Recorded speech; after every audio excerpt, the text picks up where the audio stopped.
नमस्कार दोस्तों, स्वागत है आप सभी का हमारे चैनल कैवेल एकेडमी पर। देखिए, हमारा दृष्टि आईएएस का यूपी पीसीएस का टेस्ट संख्या 1 चल रहा है। ठीक है, इसमें पॉलिटी प्लस करंट अफेयर्स की बात की गई है। इसमें अब तक हमने 69 क्वेश्चंस को कंप्लीट कर लिया है। ठीक, इसके लिए हमको लगभग 3 लेक्चर लग चुके हैं। ये हमारा इस सीरीज का चौथा लेक्चर है। तो चलिए शुरुआत करते हैं। शुरुआत करने से पहले आपको एक दो इन्फॉर्मेशन देनी थी कि जो घटना चक्र का पूर्वालोकन सीरीज है उसमें हम हिंदी को रोक करके कल सुबह से पॉलिटी वाली सीरीज़ को फिर से शुरू करने जा रहे हैं। कुछ टाइम के लिए हिंदी हम रोक रहे हैं। इसके अलावा एक अन्य बात कि पूर्वालोकन सीरीज का ही हमने शुरू किया है भारतीय इतिहास। ठीक, घटना चक्र की पूर्वालोकन सीरीज का ही भारतीय इतिहास वाला सब्जेक्ट शुरू कर दिया गया है। ठीक है, वहाँ पे हमने अभी हम फिलहाल बात कर रहे हैं एंशियंट इंडिया की। ठीक, एंशियंट इंडिया में पाषाण काल के संबंध में चर्चा हो चुकी है। आज बात हुई थी उसमें सैंधव सभ्यता के बारे में। तो आप लोगों से सभी से यह निवेदन है कि आप लोग जाइए और इन सब वीडियोज़ को देखिए, आपको बहुत ही लाभ होगा इससे। क्योंकि हम सभी जानते हैं कि पूर्वालोकन सीरीज में जो पहले की परीक्षाएँ हुई हैं आयोगों द्वारा, विभिन्न आयोगों द्वारा, ठीक, स्टेट पीसीएस और यूपीएससी दोनों के द्वारा ही जो परीक्षाएं हुई हैं उन सभी के प्रश्नों को उसमें समायोजित किया जाता है और सभी का बाकायदा एक्सप्लेनेशन भी किया जाता है। तो ऐसे क्या होगा, हम अपना ओल्ड पेपर वहीं पर ही सॉल्व कर लेंगे। तो चलिए शुरुआत कर लेते हैं। शुरुआत करने से पहले एक चीज़ और, जो मित्र नए हैं वह हमारे चैनल को सब्सक्राइब कर लें। साथ ही साथ जो मित्र हमेशा से साथ चल रहे हैं वह अन्य मित्रों के साथ इसे शेयर करें और बेल आइकन के निशान को भी दबा दें। तो चलिए आज के लेक्चर के पहले प्रश्न और इस सीरीज के 70वें प्रश्न के साथ हम शुरुआत करते हैं। कथन और कारण के रूप में है। ठीक है, तो आइए सबसे पहले कथन ए को पढ़ते हैं। यहाँ पूछा जा रहा है कि भारत में एक संघीय व्यवस्था का उद्देश्य प्रभावी सामूहिक कार्रवाई द्वारा राजनीतिक संस्कृतियों एवं पहचान की एकता व विविधता के साथ स्वतंत्रता का सामंजस्य स्थापित करना है। कारण बताया जा रहा है कि भारत ने राष्ट्र निर्माण के बहुलवादी मॉडल का विकल्प चुना। बताना है आपको कि ऑप्शन है ए और आर दोनों। ऑप्शन ए है कि ए और आर दोनों सही हैं तथा आर कथन ए की सही व्याख्या है। ऑप्शन बी है ए तथा आर दोनों सत्य हैं परंतु आर कथन ए की सही व्याख्या नहीं है। ऑप्शन सी है ए सत्य किंतु आर गलत है और ऑप्शन डी है ए गलत किंतु आर सत्य है। तो जल्दी कीजिए क्योंकि टाइम ज़्यादा नहीं लेना है हमको।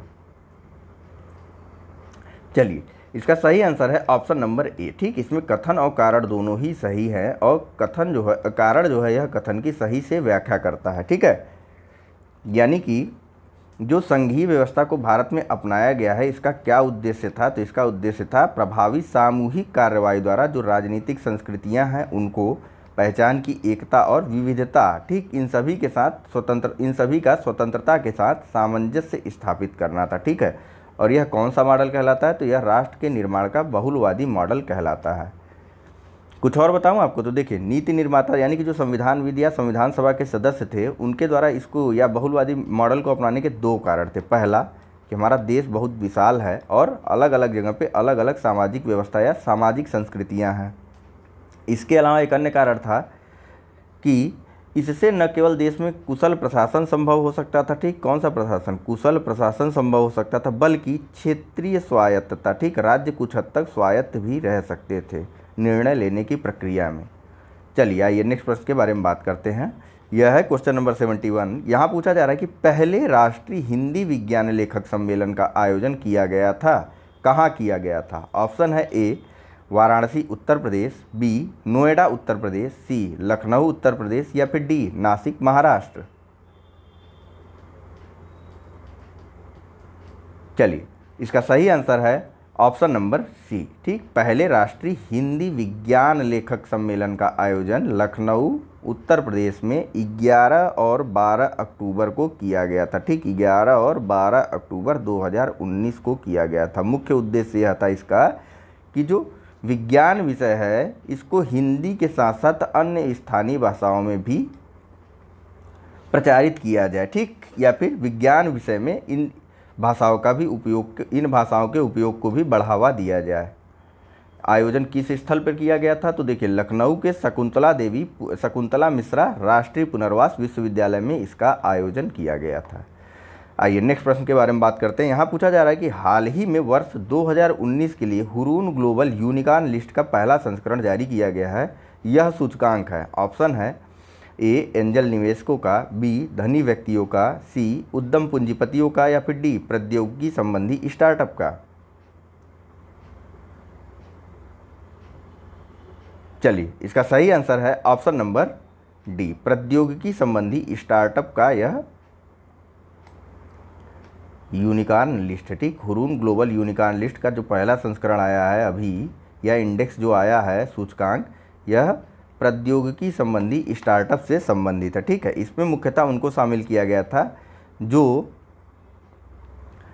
स्टॉक एक्सचेंजों में अभी तक जिनको सूचीबद्ध नहीं किया गया, जिन कंपनियों को स्टॉक एक्सचेंजों में लिस्ट नहीं किया गया, सूचीबद्ध नहीं किया गया, उन कंपनियों को इसमें शामिल किया गया था, या उन स्टार्टअप को इसमें शामिल किया गया था। ठीक है, और एक कंडीशन थी कि यह बिलियन डॉलर्स कंपनियां हैं। ठीक, बिलियन डॉलर्स कंपनियां हैं, बिलियन, ठीक, बिलियन डॉलर्स यह कंपनियां हैं, इनको स्टॉक एक्सचेंज में सूचीबद्ध नहीं किया गया, यह बिलियन डॉलर्स कंपनियां हैं। कब यह लिस्ट जारी की गई थी? तो यह लिस्ट जारी की गई थी 17 अक्टूबर को, और किसके द्वारा जारी की गई थी? तो देखिए, हुरून ग्लोबल यहाँ लिखा हुआ है ना, तो हुरून रिसर्च इंस्टीट्यूट के द्वारा यह लिस्ट जारी की गई थी।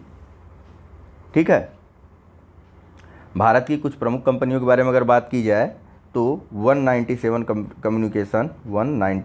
कम्युनिकेशन, ओला कैब्स, इसके अलावा बायजूज, जो एजुकेशन वाला चैनल नहीं है एक बायजूज, वो, इसके अलावा ओयो रूम्स, ठीक, ओयो रूम्स, यह भी इसमें शामिल है। आइए नेक्स्ट प्रश्न के बारे में बात कर लेते हैं।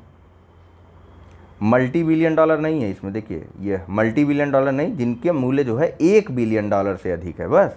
ठीक, जिन स्टार्टअप का मूल्य 1 बिलियन डॉलर से अधिक है उन्हें ही इस लिस्ट में शामिल किया गया। तो वैसे इतना डिटेल में पूछा नहीं जाएगा, सिंपल यही क्वेश्चन आ सकता है। आइए नेक्स्ट प्रश्न के बारे में बात करते हैं। तो यहाँ पूछा जा रहा है कि निम्नलिखित देशों में से किन्हें कपास के 4 देश कहा जाता है? ऑप्शन है, पहला है बेनिन, दूसरा चाड, तीसरा भारत, चौथा माली, पांचवा पाकिस्तान, छठवां बुर्किना फासो। ठीक, नीचे कूट दिया हुआ है, इसमें से सही उत्तर को चुनना है। ऑप्शन ए है 1 2 4 6, ऑप्शन बी है केवल 1 3 5 6, ऑप्शन सी है 2 3 4 और 6, या फिर ऑप्शन डी केवल 2 4 5 और 6। चलिए बताइए। देखिए, इसका सही आंसर है ऑप्शन नंबर ए। ठीक, 1 2 4 और 6 कौन कौन सा है? 1 ये बेनिन, ठीक, 2 चाड, 4 माली, 6 बुर्किना फासो। संयुक्त रूप से इनको क्या कहा जाता है? C4 कंट्रीज़ कहा जाता है। आपसे प्रश्न में सीधा सीधा यह भी पूछ लिया जा सकता है कि C4 कंट्रीज़ क्या हैं, या फिर C4 कंट्रीज़ में कौन कौन शामिल हैं। तो आपको बताना है कि यह भैया एक कपास के लिए या कपास के निर्यातकों का एक समूह है। ठीक है, इसके अलावा इसमें कौन कौन शामिल हैं? तो बेनिन, चाड, माली और बुर्किना फासो। देखिए, हाल ही में जो है भारत द्वारा जो है ना, विश्व कपास दिवस के मौके पर अफ्रीका के लिए एक कपास के क्षेत्र में तकनीकी सहायता प्रोग्राम को चालू किया गया। ठीक है, तकनीकी सहायता प्रोग्राम, जिसे शॉर्ट में TAP कहा गया। ठीक, इसके अलावा यह इसका सेकेंड एडिशन है, यानी कि दूसरा संस्करण है। ठीक, इसके अलावा जो है इस कार्यक्रम में C4 सहित 11 अफ्रीकी देशों को और शामिल कर लिया जाएगा। वैसे फिलहाल इसमें भारत द्वारा यह तकनीकी सहायता जो दी जा रही है 6 देशों के लिए दी जा रही है। कौन कौन से वो 6 देश हैं, तो उनके बारे में भी जान लीजिए। सबसे पहले तो यह C4 कंट्रीज़ हैं। ठीक, इनके अलावा 2 अन्य देश कौन कौन से हैं? तो एक है मलावी और दूसरा माली है ना यहाँ पे, एक है नाइजीरिया और दूसरा है युगांडा। ठीक, कौन कौन सा है? नाइजीरिया और दूसरा है युगांडा। बाकी यह C4 के कंट्रीज़ हैं। ठीक, बेनिन, चाड, माली, बुर्किना फासो। ठीक है, चलिए आइए नेक्स्ट प्रश्न के बारे में बात कर लेते हैं। थोड़ा हमको लाइक, सब्सक्राइब, शेयर भी करते चलिए। ठीक है, आप लोग भी थोड़ा थोड़ा मोटिवेट करिए भाई। तो यहाँ पूछा जा रहा है कि भारत की पहली गंगा एकीकृत एक्वा लैब की आधारशिला कहाँ रखी गई है? ऑप्शन है ए वाराणसी, बी देहरादून, सी इलाहाबाद, या फिर डी पटना।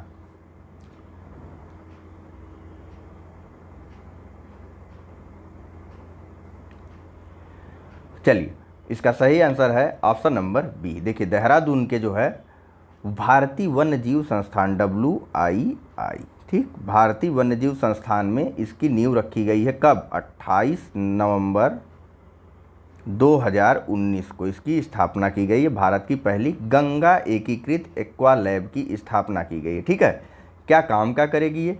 तो देखिए, गंगा नदी में जो भी स्पीसीज पाई जाती हैं या फिर जो भी जीव जंतु पाए जाते हैं, इनके जीनों की यह सुरक्षा करेगा या इनका संरक्षण किया जाएगा इस लैब में।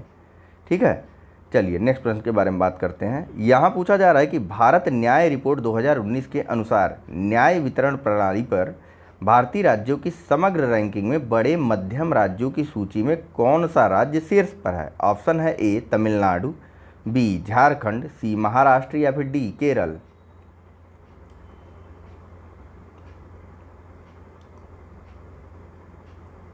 चलिए, इसका सही आंसर है ऑप्शन नंबर सी, महाराष्ट्र जो है इस रैंकिंग में प्रथम स्थान पर है। ठीक, बड़े मध्यम राज्यों की श्रेणी में। ठीक, देखिए, भारत न्याय रिपोर्ट 2019 को centre for social justice, common cause और common health human right initiative के सहयोग से टाटा ट्रस्ट द्वारा तैयार किया गया। किसके किसके द्वारा?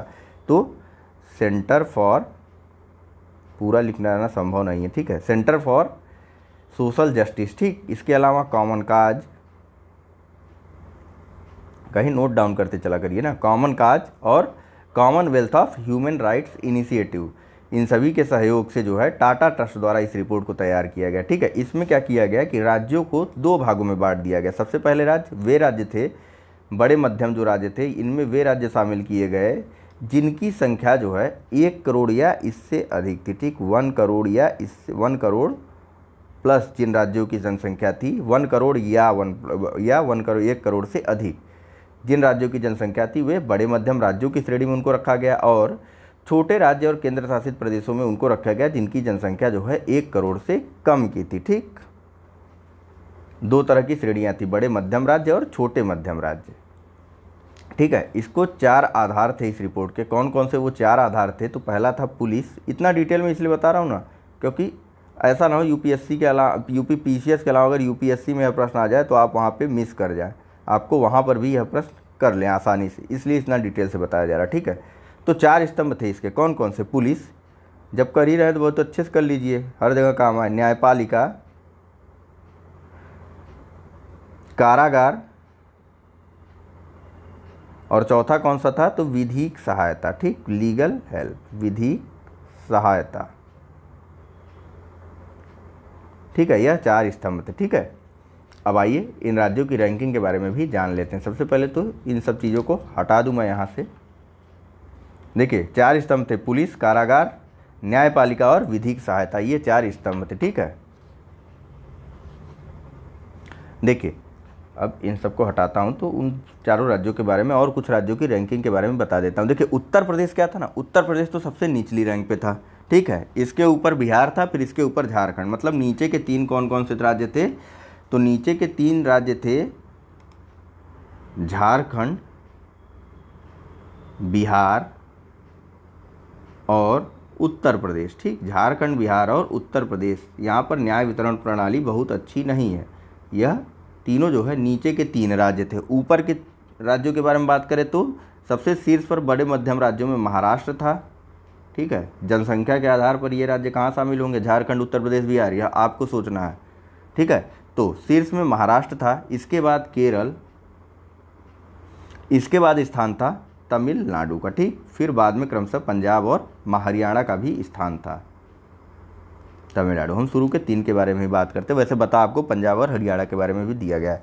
छोटे राज्यों की श्रेणी में गोवा शीर्ष स्थान पर था। ठीक है, वह राज्य जिनकी जनसंख्या 1 करोड़ से कम थी। ठीक, तो गोवा शीर्ष स्थान पर था छोटे राज्यों की श्रेणी में। उसके अलावा इसके बाद सिक्किम और हिमाचल प्रदेश का स्थान था। ठीक, सिक्किम और हिमाचल प्रदेश का स्थान था। ठीक है, आइए चलिए बात कर लेते हैं नेक्स्ट प्रश्न के बारे में। ज़्यादा डिटेल में चर्चा हो जा रही है ना, थोड़ा शॉर्ट करते हैं। तो चलिए नेक्स्ट प्रश्न के बारे में देखते हैं। यहाँ पूछा, यह भी कथन और कारण के रूप में दिया हुआ है, तो सबसे पहले कथन को पढ़ते हैं। कथन 1 को पूछा जा रहा है कि भारत के संविधान के अधिकांश प्रावधान भारत सरकार अधिनियम 1935 से लिए गए हैं। कारण आर बताया जा रहा है कि भारतीय राष्ट्रीय कांग्रेस ने भारत सरकार अधिनियम 1935 को संविधान के आधार के रूप में अपनाते हुए एक प्रस्ताव पारित किया। कूट दिया हुआ है। ऑप्शन ए है ए और आर दोनों सही है तथा आर कथन ए की सही व्याख्या है। ठीक, सही उत्तर बताना है आपको। ऑप्शन बी दिया हुआ है ए तथा आर दोनों सत्य हैं परंतु आर कथन ए की सही व्याख्या नहीं है। ऑप्शन सी है कि ए सत्य किंतु आर गलत है और ऑप्शन डी है ए गलत किंतु आर सही है।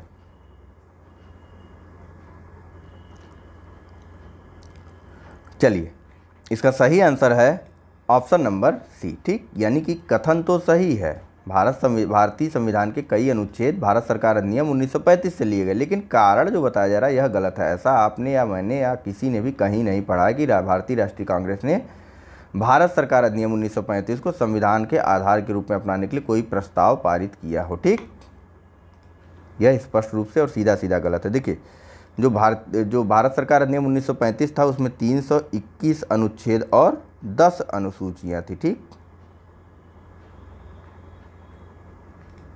आइए नेक्स्ट प्रश्न के बारे में बात कर लेते हैं। तो यहाँ पूछा जा रहा है कि निम्नलिखित में से किसने संविधान की हस्तलिखित प्रति को अलंकृत किया है। ऑप्शन है ए मिहिर सेन, बी एस.एन. बनर्जी, सी मुकेश बंदोपाध्याय या फिर डी नंदलाल बोस।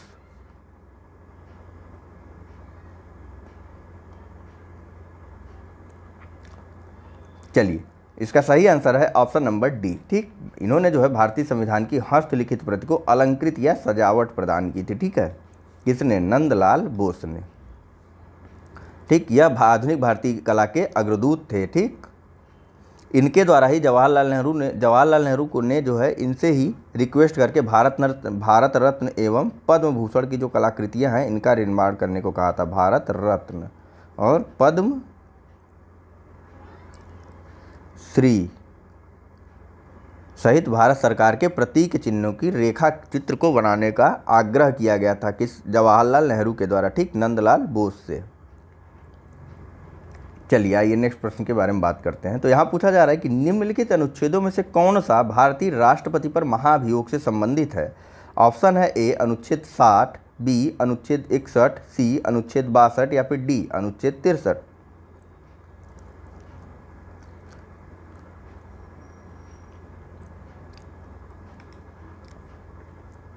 चलिए, इसका सही आंसर है ऑप्शन नंबर बी। ठीक, अनुच्छेद 61 में भारतीय राष्ट्रपति पर महाभियोग लगाने की प्रक्रिया के संबंध में प्रावधान बताए गए हैं। ठीक, किन आधारों पर महाभियोग लगाया जा सकता है राष्ट्रपति पर? तो सिर्फ और सिर्फ संविधान के उल्लंघन की दशा पर भारतीय राष्ट्रपति पर महाभियोग ले आया जा सकता है। ठीक, संविधान के उल्लंघन के आधार पर। और प्रक्रिया क्या है? तो देखिए, यह आरोप जो है महाभियोग का प्रस्ताव किसी भी सदन में लाया जा सकता है बशर्ते उसके 1/4 सदस्यों द्वारा यह हस्ताक्षरित हो, राष्ट्रपति को इसकी सूचना 14 दिन पूर्व ही दे दी गई हो। ठीक, इसके अलावा जब इस महाभियोग विधेयक को सदन के कुल सदस्यों के 2/3 बहुमत से पारित कर दिया जाता है, ठीक है, तो यह दूसरे सदन में पहुंच जाता है जो कि आरोपों की जांच करता है। बाकी इस संबंध में और अधिक डिटेल से जानने के लिए आप पॉलिटी वाले सेक्शन को, जो घटना चक्र का पूर्वालोकन सीरीज चल रहा है, वहाँ पर जरूर देखिए, आपको बहुत अच्छे से। उसके बाद ना देखिए, पॉलिटी का कहीं से भी कोई भी प्रश्न आए आप गलत नहीं कर सकते अगर काफ़ी सीरियस होकर के आप इस पूरी सीरीज को देखें पूर्वालोकन की। चलिए नेक्स्ट प्रश्न के बारे में बात करते हैं, और सेम यही कंडीशन हिस्ट्री के बारे में भी है या ज्योग्राफी के बारे में भी है और साथ ही साथ हिंदी के बारे में भी है। नेक्स्ट क्वेश्चन पूछा जा रहा है कि प्रत्येक 2 वर्ष बाद कितने राज्यसभा सदस्य सेवानिवृत्त हो जाते हैं। ऑप्शन है ए 2/3, बी 1/3, सी 1/2 या फिर डी 1/6।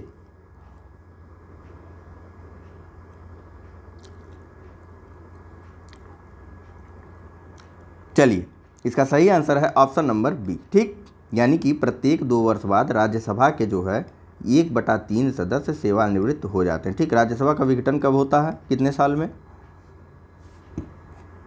तो देखिए, राज्यसभा एक स्थायी सदन है। ठीक, यानी कि इसका विघटन नहीं होता है, कभी भी राज्यसभा का विघटन नहीं होता है।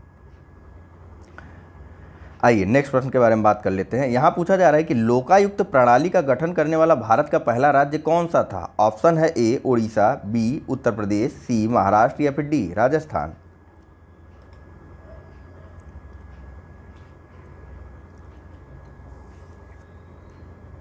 चलिए, इसका सही आंसर है ऑप्शन नंबर सी। ठीक, लोकायुक्त प्रणाली का गठन करने वाला भारत का पहला राज्य महाराष्ट्र था। ठीक, इसने जो है 1971 में ही लोकायुक्त और उप लोकायुक्त अधिनियम पारित करके इसका गठन कर दिया था राज्य स्तर पर। ठीक है,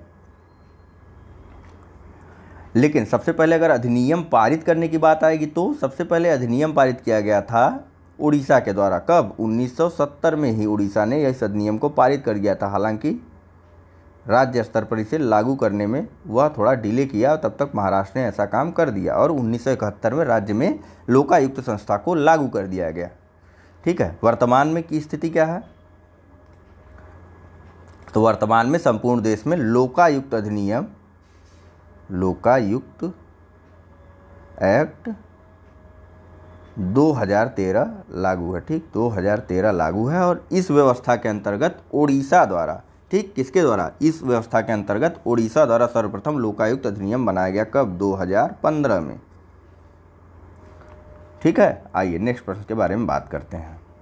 यहाँ पूछा जा रहा है कि संविधान का कौन सा अनुच्छेद संवैधानिक उपचार का अधिकार प्रदान करता है? ऑप्शन है ए अनुच्छेद 31, बी अनुच्छेद 32, सी अनुच्छेद 33 या फिर डी अनुच्छेद 34। इसमें कंफ्यूज तो नहीं होंगे ना इस वाले में? देखिए बता देता हूँ फिर से। महाराष्ट्र द्वारा सर्वप्रथम लोकायुक्त संस्था को लागू किया गया था राज्य स्तर पर 1971 में। ठीक, लेकिन उसके पहले ही अगर अधिनियम पारित करने की बात आती है तो ओडिशा द्वारा जो है 1970 में ही लोकायुक्त अधिनियम को पारित कर दिया गया था। ठीक है, लेकिन लोकायुक्त संस्था का गठन जो है 1971 में महाराष्ट्र सरकार द्वारा सर्वप्रथम किया गया था। अब जबकि लोकायुक्त अधिनियम 2013 पारित कर दिया गया था तो उसके बाद ओडिशा सरकार द्वारा सर्वप्रथम लोकायुक्त लागू किया गया। ठीक, लोकायुक्त अधिनियम को लागू किया गया 2015 में। ठीक, अब बताइए इस प्रश्न का आंसर कि संविधान का कौन सा अनुच्छेद संवैधानिक उपचार का अधिकार प्रदान करता है? ऑप्शन है ए अनुच्छेद 31, बी अनुच्छेद 32, सी अनुच्छेद 33, डी अनुच्छेद 34।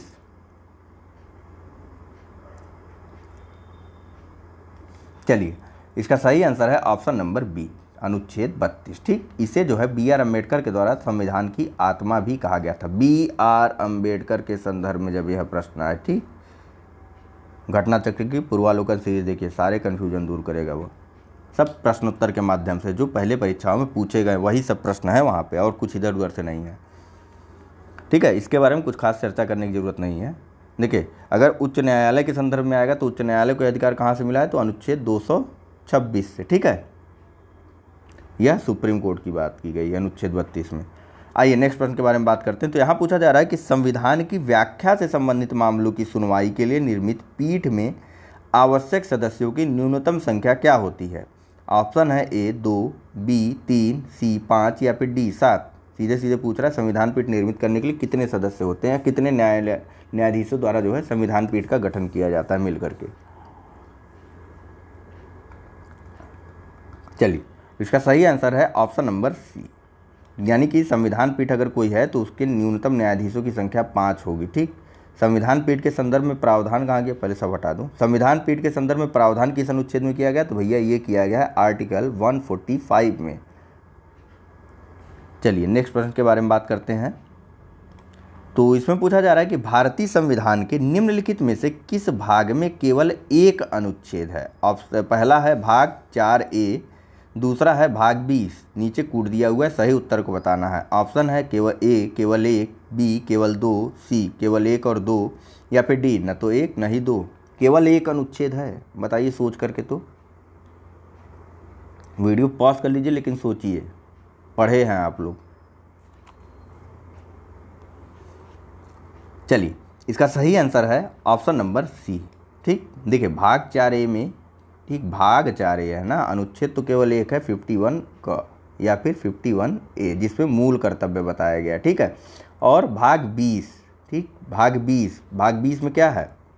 इसमें एक अनुच्छेद है आर्टिकल 368। ठीक, सीधे सीधे आर्टिकल लिखता हूँ 368, जिसमें संवैधानिक संशोधनों के बारे में बताया गया है।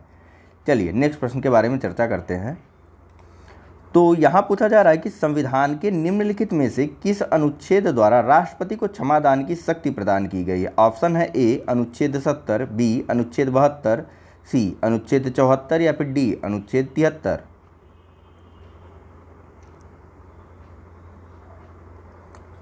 चलिए, इसका सही आंसर है ऑप्शन नंबर बी, ठीक, यानी कि अनुच्छेद 72 में राष्ट्रपति को क्षमादान की शक्तियों के बारे में बताया गया। राष्ट्रपति देखिए, यह संघीय विधि के विरुद्ध दंडित व्यक्ति को क्षमा कर सकता है, ठीक, संघीय विधि के विरुद्ध अगर किसी व्यक्ति को दंड दिया गया है तो उसे यह क्षमा कर सकता है। इसके अलावा सैन्य न्यायालय द्वारा अगर किसी को दंड दिया गया है तो यह उसे भी क्षमा कर सकता है। इसके अलावा यदि किसी को मृत्यु दंड मिला हो तो उसे भी यह क्षमा कर सकता है। राज्यपाल और राष्ट्रपति में यही डिफरेंस होता है, ठीक, क्षमादान की शक्ति में, ठीक। यह जो है राष्ट्रपति जो है दंडादेश को निलंबित भी कर सकता है, प्राणदंड का स्थगन भी कर सकता है, राहत भी दे सकता है और माफ़ी भी दे सकता है। आइए नेक्स्ट प्रश्न के बारे में बात करते हैं। यहाँ पूछा जा रहा है कि निम्नलिखित में से कौन लोकसभा के पहले अध्यक्ष थे। ऑप्शन है ए जीवी मावलंकर, बी MA अयंगर, सी डॉक्टर राजेंद्र प्रसाद या फिर डी उपरोक्त में से कोई नहीं।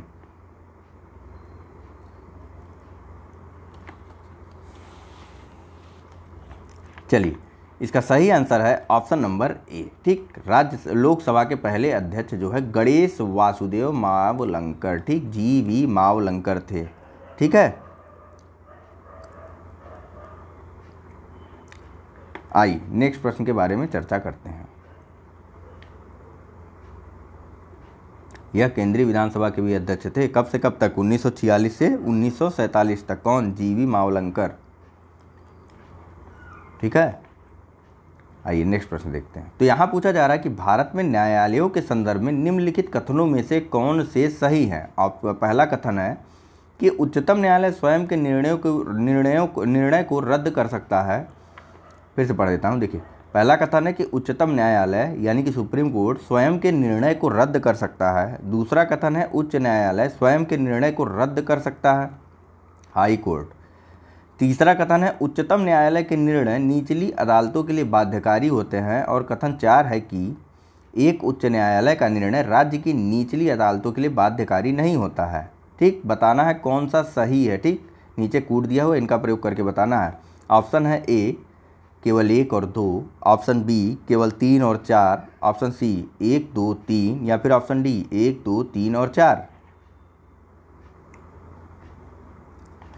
चलिए, इसमें सही आंसर है ऑप्शन नंबर सी, ठीक, यह वाला गलत है, ठीक। उच्च न्यायालयों के निर्णय भी उससे नीचे की जो अदालतें होती हैं उनके लिए बाध्यकारी होते हैं, ठीक। बाकी यह तीनों कथन ही सही है। चलिए आइए नेक्स्ट प्रश्न के बारे में बात करते हैं। तो यहाँ पूछा जा रहा है कि सड़क परिवहन एवं राजमार्ग मंत्रालय द्वारा जारी भारत में सड़क दुर्घटना रिपोर्ट 2018 के अनुसार सड़क दुर्घटनाओं के कारण सर्वाधिक मृत्यु किस राज्य में हुई। ऑप्शन है ए असम, बी मध्य प्रदेश, सी उत्तर प्रदेश और डी महाराष्ट्र। नहीं भी पता है तो अंदाज़ा लगाइए, सही लगाएंगे। लगा लिया? क्या लगाया हो? देखो, इसका सही आंसर है और आपने सही अंदाज लगाया है उत्तर प्रदेश, ठीक। यहाँ पर सर्वाधिक जो है सड़क दुर्घटना के कारण मृत्यु हुई है। सोचिए कितनी गंभीर स्थिति है, ठीक है। 2018 में 22,000 लोग मर गए, 22,256 लोग मर गए थे उत्तर प्रदेश में, ठीक। उत्तर प्रदेश के बाद किसका स्थान आता है इस संदर्भ में? तो उत्तर प्रदेश के बाद जो है भैया आता है स्थान महाराष्ट्र का। दूसरे नंबर पर महाराष्ट्र है, ठीक है। सड़क दुर्घटनाओं में वृद्धि कितनी हुई? तो सड़क दुर्घटनाओं में 0.46% की वृद्धि हो गई 2017 की तुलना में 2018 में। चलिए आइए नेक्स्ट प्रश्न के बारे में बात कर लेते हैं। और अंतर कितना है? 2 गुने का अंतर है। उत्तर प्रदेश में 22,256 लोग मरे हैं, तो वहीं महाराष्ट्र में 13,261 लोग मरे हैं। लगभग डबल का अंतर है। चलिए नेक्स्ट प्रश्न देखिए कि किस संगठन द्वारा जम्मू और कश्मीर एवं लद्दाख केंद्र शासित प्रदेश के गठन के पश्चात भारत के नवीन राजनीतिक मानचित्र को पुनः तैयार किया गया। ऑप्शन है ए विज्ञान प्रसार, बी प्रौद्योगिकी सूचना पूर्वानुमान एवं मूल्यांकन परिषद यानी कि टाइफैक, या फिर डी भारतीय सर्वेक्षण, अथवा डी नेशनल एटलस और विषयक मानचित्र संगठन NAMTO। देखिए ऐसे प्रश्न आ जाए ना तो इंग्लिश वाला पढ़ा करिए, संगठन जब आ जाते हैं, क्योंकि ज़्यादातर हम लोग कहीं से भी देखते हैं जो एडिटोरियल या फिर न्यूज़ डिस्कशन देखते हैं वहाँ पे इंग्लिश वाला ही बता देते हैं। तो इसे देखिए, आ जाए समझ में, बहुत अच्छा बात है, वरना इंग्लिश वाले पोर्शन को देख लीजिए। मेन फोकस है आंसर सही होना चाहिए, ठीक। यहाँ देखिए, विज्ञान प्रसार, option B technology information forecasting and assessment council, ठीक। बी सर्वे ऑफ इंडिया, या फिर D national atlas and thematic mapping organisation NATMO. बताइए कौन सा सही है। तो भैया इसका आंसर सही है भारतीय सर्वेक्षण, ठीक। इसके द्वारा ही, यानी कि सर्वे ऑफ इंडिया के द्वारा ही नया और नवीन राजनीतिक मानचित्र को पुनः तैयार किया गया था, ठीक है। यह देखिए, यह विज्ञान और प्रौद्योगिकी विभाग के अंतर्गत आता है, ठीक। स्थापना कब हुई थी? तो स्थापना इसकी हुई थी 1767 में, ठीक है। और मुख्यालय, एक और चीज़ बता देता हूँ, मुख्यालय इसका कहाँ है? तो मुख्यालय इसका देहरादून में है। देहरादून अभी अपने आज हमने फिर पढ़ा है अभी इसी लेक्चर में देहरादून के बारे में। किस संदर्भ में बताइए? यह पढ़ा है हमने गंगा एक्वेटिक लैब या गंगा एक्वा लैब के संदर्भ में पढ़ा है, ठीक। यहाँ पर जो भारतीय वन्यजीव संस्थान है वहीं पर इस लैब की स्थापना की गई, गंगा एक्वा लैब की। अब इस संदर्भ में प्रथम लैब है जहाँ पर गंगा नदी में पाए जाने वाले जीव जंतुओं का जीन भी सुरक्षित रखा जाएगा, या फिर उनको संरक्षित रखा जाएगा, ठीक। और भारतीय सर्वेक्षण यानी सर्वे ऑफ इंडिया का मुख्यालय कहाँ है? तो यह भी देहरादून में है, ठीक। नेक्स्ट प्रश्न के बारे में बात करते हैं। क्वेश्चन नंबर 89 यहाँ पूछा जा रहा है कि विश्व का पहला CNG कंप्रेस्ड नेचुरल गैस जिसे बोलते हैं पोर्ट टर्मिनल किस भारतीय बंदरगाह पर बनने जा रहा है? ऑप्शन है ए भावनगर बंदरगाह, बी मुर्मुगांव बंदरगाह, सी जवाहरलाल नेहरू बंदरगाह, या फिर डी कांडला बंदरगाह।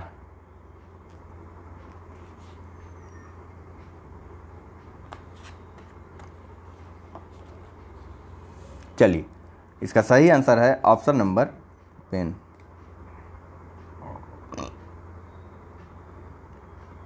ऑप्शन नंबर ए, ठीक। भावनगर बंदरगाह पे जो है पहला भारत का CNG compressed natural gas port terminal बनने जा रहा है, ठीक। भावनगर बंदरगाह कहाँ है? तो यह भैया है सौराष्ट्र गुजरात क्षेत्र में, ठीक। गुजरात लिख दिया मैंने। चलिए नेक्स्ट प्रश्न के बारे में बात कर लेते हैं। नेक्स्ट प्रश्न है क्वेश्चन नंबर 19। तो यहाँ पूछा जा रहा है कि the third pillar how market and the state leave the community behind नामक पुस्तक का लेखक कौन है? ऑप्शन है ए रघुराम राजन, बी अरविंद सुब्रमण्यम, सी उर्जित पटेल, या फिर डी गीता गोपीनाथ। अच्छी किताब है, पढ़ा नहीं हूँ मैं, बता रहा हूँ। The third pillar how market and the state leave the community behind. अच्छी पुस्तक कहने का मतलब है कि पुस्तक नहीं, इसको याद रखिए, हो सकता है डायरेक्ट प्रश्न आए यहाँ से, और एक कुछ बुक अभी और आएगी। चलिए, इस पुस्तक को लिखा है ए रघुराम राजन ने, ठीक। इनके बारे में बात करने की कोई ज़रूरत नहीं है, ठीक। आइए नेक्स्ट प्रश्न के बारे में बात करते हैं। यहाँ पूछा जा रहा है कि भारत और पाकिस्तान के मध्य सीमा निर्धारण हेतु किस समिति का गठन किया गया था? ऑप्शन है ए हार्टोग समिति, बी रेडक्लिफ समिति, सी जाकिर हुसैन समिति, या फिर डी ली आयोग। चलिए, इसका भी सही आंसर है, आप सबको पता है, रेडक्लिफ कमेटी या फिर रेडक्लिफ समिति ने, रेडक्लिफ लाइन भी बोलते हैं इसे, ठीक। भारत और पाकिस्तान के बीच में यह सीमा रेखा का निर्धारण करता है, ठीक।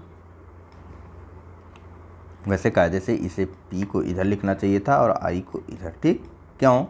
ये आप लोग जानते हैं।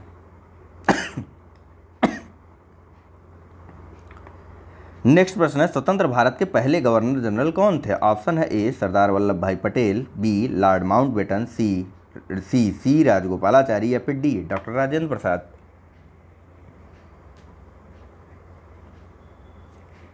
चलिए, इसका सही आंसर भी आप सब जानते हैं, डॉक्टर लॉर्ड माउंटबेटन जो है यह स्वतंत्र भारत के पहले गवर्नर जनरल थे, ठीक है। कितने दिनों का कार्यकाल था इनका? तो 10 महीने। आइए नेक्स्ट प्रश्न के बारे में बात करते हैं। यहाँ पूछा जा रहा है कि कलकत्ता में भारत के उच्च न्यायालय की स्थापना किस अधिनियम के तहत की गई थी? ऑप्शन है A regulating act 1773, B Pitt's India act 1784, C charter act 1793 या फिर डी चार्टर एक्ट 1893।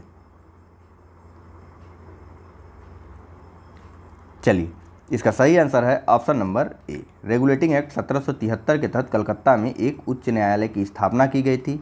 बंगाल के गवर्नर जनरल को कलकत्ता, बॉम्बे, ठीक, उस समय बम्बई बोला जाता था, बॉम्बे बोला जाता था, ठीक, कलकत्ता, बॉम्बे और मद्रास का गवर्नर जनरल बना दिया गया था। ठीक है, यह 2 बदलाव किए गए थे। बाकी बदलाव के लिए हिस्ट्री वाले लेक्चर को आप फॉलो कीजिए। आइए नेक्स्ट प्रश्न के बारे में जानते हैं, देखते हैं। यहाँ पूछा जा रहा है कि प्रस्तावों के संदर्भ में निम्नलिखित युगों में से कौन सा सही सुमेलित नहीं है। कौन सा सही सुमेलित नहीं, ये बताना है। अब आप इसे पढ़िए, वीडियो को पॉज करिए, फिर मैं सही आंसर बताता हूँ।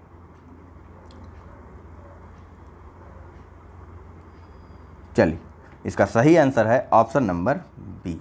ठीक, यह सही सुमेलित नहीं है। नीति कटौती प्रस्ताव का अर्थ होता है कि किसी मांग को लेकर, अनुदान की मांग जो की जाती है ना, उसको घटा करके 1 रुपया कर दिया जाता है। ठीक, उसे नीति कटौती प्रस्ताव कहते हैं। बाकी इन सब के बारे में जानने के लिए यहाँ पे बताने लगूंगा तो यह डिस्कशन काफ़ी लंबी हो जाएगी। ठीक है, कई प्रस्ताव और कई कटौतियाँ हैं। खैर, इनका यहीं से आप डिफिनीशन थोड़ा थोड़ा देख सकते हैं, लेकिन और अच्छे से और कई बार तरीके से जानना हो, कई विभिन्न तरीके से जानना हो तो घटा तक पूर्वालोकन सीरीज आपके लिए बेस्ट रहेगी। या फिर आप कहीं से पढ़ भी सकते हैं, ऐसा नहीं कि आप लगातार वहीं पे जाते रहें। मेरे लिए यह कठिन है कि मैं बार बार एक ही चीज़ को एक ही कई प्रकार से इधर उधर करके हर जगह पे रिपीट करूं। तो चलिए, क्योंकि टाइम का भी ना बाउंडेशन रहता है। आप लोगों का क्या है, अगर 2 घंटे का वीडियो बना देंगे तो आप लोग बाइकाट मार जाएंगे, फटाक से भागेंगे। 2 घंटे की वीडियो आप देखेंगे ही नहीं, पर ऊपर से ही देखेंगे कि भैया टाइम दिखा रहा है 2 घंटे। अरे कौन देखेगा 2 घंटे, इतने में तो एक पिक्चर ख़त्म हो जाएगी, है कि नहीं। चलिए, ये भी सुमेलित करने के लिए आप वीडियो को पॉज करिए और बताइए इसका सही आंसर क्या है।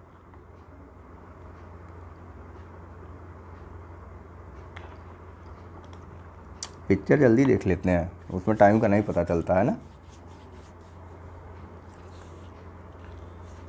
चलिए, इसका सही आंसर है ऑप्शन नंबर सी 4321। ठीक, यानी कि राष्ट्रीय पिछड़ा वर्ग आयोग का गठन जो है अनुच्छेद 338B के तहत होता है।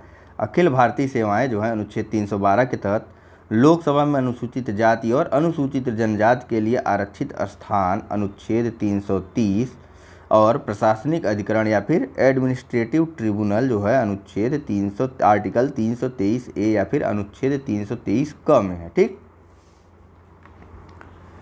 हाँ, बात कर लेते हैं एक आयोग के बारे में। कौन से? राष्ट्रीय पिछड़ा वर्ग आयोग के बारे में। अभी यह हाल फिलहाल में इसका गठन हुआ है, तो थोड़ा सा बात कर लेते हैं क्या दिक्कत है। देखिए, संविधान का जो 102वां संशोधन था उसके तहत इसका गठन किया गया था। ठीक, इसके पहले क्या था, तो इसके पहले यह एक सामाजिक न्याय अधिकारिता मिनिस्ट्री, ठीक, अधिकारिता मिनिस्ट्री के अंतर्गत यह एक सांविधिक निकाय था। मतलब इसका निर्माण संसद की विधि द्वारा किया गया था, लेकिन बाद में 102वें संविधान संशोधन अधिनियम 2018 के माध्यम से इसे संवैधानिक दर्जा दे दिया गया। ठीक, यानी कि अब से राष्ट्रीय पिछड़ा वर्ग आयोग NCBC यह एक संवैधानिक संस्था बन गई है। ठीक, इसका मुख्य काम क्या है, तो जो सामाजिक और शैक्षणिक रूप से पिछड़े वर्ग हैं उनके लिए उनकी शिकायतों की जांच करना और उनके लिए कल्याणकारी उपायों का निरीक्षण करना। ठीक, इस आयोग में कुल 5 सदस्य हैं, जिसमें एक अध्यक्ष है और एक उपाध्यक्ष है। ठीक, अध्यक्ष है एक उपाध्यक्ष है। इसके अलावा 3 अन्य सदस्य हैं, तीन अन्य सदस्य हैं। ठीक, और इन सभी की नियुक्ति राष्ट्रपति द्वारा की जाती है। ठीक है, आइए नेक्स्ट प्रश्न के बारे में चर्चा करते हैं। तो यहाँ पूछा जा रहा है, कथन और कारण के रूप में ही है। तो बताइए, कथन ए है कि ग्राम न्यायालय की स्थापना प्रत्येक मध्यवर्ती पंचायत स्तर पर या मध्यवर्ती स्तर पर निकटवर्ती पंचायतों के समूह में की गई है। और कारण इसका बताया जा रहा है कि यह ग्रामीण क्षेत्रों के लोगों को त्वरित, वहनीय और पर्याप्त न्याय दिलाएगा। सही उत्तर को चुनना है। ऑप्शन है ए और आर दोनों सही हैं एवं आर कथन ए की सही व्याख्या नहीं है। ऑप्शन बी है कि ए तथा आर दोनों सत्य हैं, परंतु आर कथन ए की सही व्याख्या नहीं है। और ऑप्शन सी है कि ए सत्य किंतु आर गलत है, तथा ऑप्शन डी है ए गलत किंतु आर सही है। थोड़ा विचार कीजिए आप लोग, थोड़ा समझिए। तब तक मैं पानी पी लेता हूँ। चलिए, इसका सही आंसर है ऑप्शन नंबर ए और आर दोनों ही सही हैं और आर कथन ए की सही व्याख्या है। ठीक है, देखिए बता दूं आपको ग्राम न्यायालयों के बारे में। ठीक, ग्राम न्यायालयों की स्थापना कब हुई थी? तो यह हुई थी ग्राम न्यायालय एक्ट 2008 के माध्यम से ग्राम न्यायालयों की स्थापना की गई थी। ठीक है, इसमें जो मजिस्ट्रेट होता है यह प्रथम श्रेणी का न्यायिक मजिस्ट्रेट होता है। ठीक, इसको प्रथम श्रेणी के न्यायिक मजिस्ट्रेट के समान ही अधिकार या फिर यह इसके समतुल्य ही होता है, प्रथम श्रेणी के न्यायिक मजिस्ट्रेट के समतुल्य ही होता है। और साथ ही साथ ग्राम न्यायालय एक मोबाइल न्यायालय होती है। सबसे पहले तो जानिए इसका संगठन का स्तर कैसा रहता है। मोबाइल न्यायालय अभी देखते हैं। ठीक, तो यह मध्यवर्ती स्तर पर कार्य करती। ठीक है, पंचायत की 3 श्रेणियां हैं ना, ग्राम, मध्य और जिला। ठीक, तो यह मध्यवर्ती स्तर पर काम करता है और जिन क्षेत्रों में या जिन जगहों पे मध्यवर्ती स्तर की पंचायत नहीं है वह निकटतम मध्यवर्ती पंचायत, ठीक, यानी ग्राम से ऊपर और जिले से नीचे के स्तर पर काम करता है। ठीक, इनका मुख्यालय भी मध्यवर्ती पंचायत के या फिर इस न्यायालय का जो वो होता है स्थान होता है या फिर इनकी स्थापना जो वहाँ होती है वह मध्यवर्ती न्याय पंचायत का मुख्यालय ही होता है, वहीं पर इसकी स्थापना की जाती है। ठीक है, इसके अलावा यह एक मोबाइल न्यायालय होती है जो कि गांवों में घूम घूम करके न्याय प्रदान करती। ठीक, मोबाइल, ठीक, गांवों में घूम घूम करके न्याय प्रदान करती है। यह दीवानी और फौजदारी दोनों प्रकार के मुकदमों की सुनवाई करते हैं, यानी सिविल और क्रिमिनल दोनों प्रकार के मुकदमों की सुनवाई भी करता है। ठीक, चलिए